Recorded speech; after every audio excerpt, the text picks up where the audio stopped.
Boa tarde a todos. Meu nome é Rafaela Teixeira Nunes, eu sou bolsista do PIBID e hoje eu venho contar para vocês um pouquinho da história da cidade de Divinópolis. Para a gente começar a falar sobre esse tema, nós temos que pegar um contexto nacional, né? A gente estava no século XVIII, a gente ainda tinha os portugueses aqui fazendo a mineração principalmente, e é nesse contexto que vai surgir esse local que vai se transformar em Divinópolis. No começo existia uma tribo que habitava essa região que se chamava Candidez, e eles foram obrigados a se deslocarem por um governador de Minas, que ele queria que esse povo se afastasse dessas regiões das minas e se deslocasse para outro lugar. Como a tribo era pacífica, eles se deslocam e eles vão ficar numa parte que ligava Barbacena a Pitangui. E eles vão dominar essa região do rio Itapecerica por volta do ano de 1730. Então nós temos aqui os primeiros povos indígenas, né, que ocupavam esse local, que com o passar do tempo vai virar Divinópolis. E com o decorrer do tempo, com outras pessoas vindo para Minas Gerais, ocupando essa região, a gente vai ter a primeira construção de uma capela, que é uma coisa muito comum, né, para devoção de santos. E a gente via muito isso quando ia se fundar uma cidade, né? Primeiro tem uma capela e os pequenos povoados, né? Os moradores se habitando em lugares próximos. Mas a fundação efetiva desse povoado vai se dar apenas em 13 de janeiro de 1767, ou seja, 37 anos depois dos indígenas terem dominado essa região.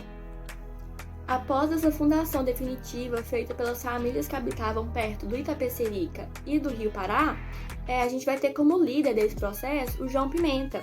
E ele vai estabelecer um nome para esse povoado, né, que vai ser Paragem do Itapecerica.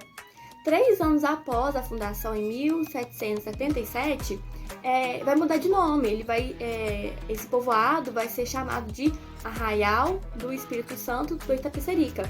E isso vai acontecer depois do sertanista Manuel Teixeira ter doado terras para a igreja justamente para a povoação. Então a gente vê o quanto a religião era importante naquela época, né? Construção da capela, doação de terras para a igreja, e também a gente vê a importância do próprio rio, né? O rio agora faz parte do nome da cidade não, né? Que não era cidade, mas desse começo de cidade, desse começo de uma vilazinha, de um povoado. E a gente vê realmente como naquela época isso importava para eles, né?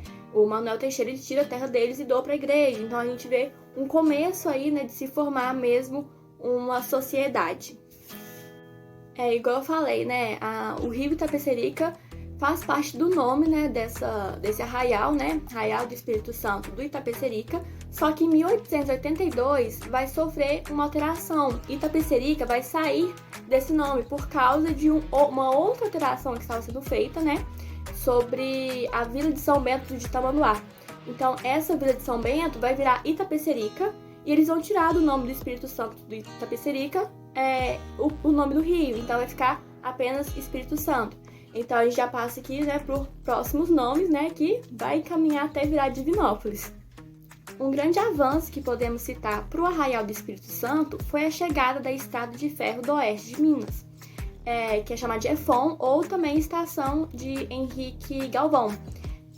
Essa estrada de ferro, gente, vai causar um surto modernizador no Arraial e que vai contribuir muito para a sua futura emancipação.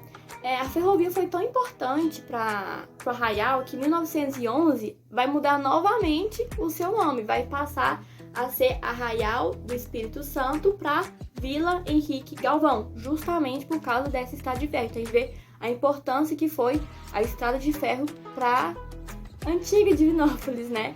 E um ano depois, aí que a gente vai entrar já no nome mesmo da cidade, né? Depois do presidente municipal, que ele chamava Antônio Olímpio, ele vai mudar novamente o nome e vai passar para Vila Divinópolis.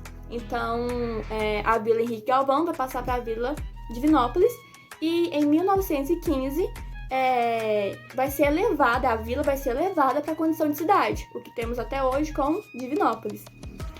Só que quando a gente fala de todo esse processo da chegada da estação, de todo esse surto modernizador, muitas vezes a gente esquece de falar o quanto o campo, né, a parte rural, foi importante para esse processo.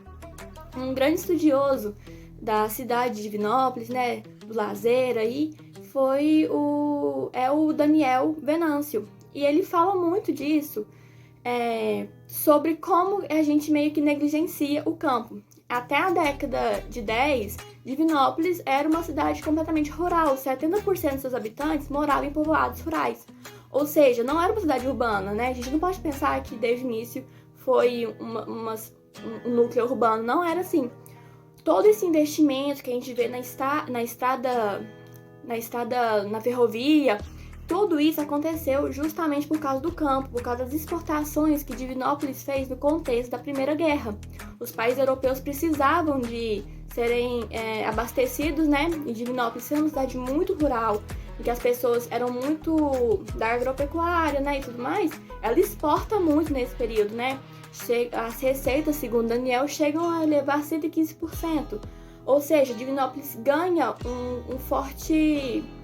ganha muito dinheiro, né? Então vai investir na própria cidade, que aí vem a estação e vai realmente fazer esse impulso modernizador, né? E a gente vê Divinópolis crescendo, urbanizando, mas esse dinheiro que financiou veio do rural, né? A gente não pode só pensar que foi a estação, assim, foi o rural também. Divinópolis atualmente possui um território de 708 mil quilômetros. Ela tem 240 mil pessoas, de acordo com o censo de 2020. E a densidade, né, da cidade é 300,82 habitantes por quilômetros, que diz, né, muita coisa de uma cidade muito grande e que a gente vai aprofundar ainda mais no turismo com as próximas aulas. Eu espero que vocês tenham gostado. Tem mais sobre no nosso blog, também tem uma cartilha produzida pelo Portal em Redes, né? Que foi uma associação com a UENG, que fala sobre a cidade de Divinópolis. Dê uma olhada lá, que é muito interessante. É isso, gente. Até a próxima.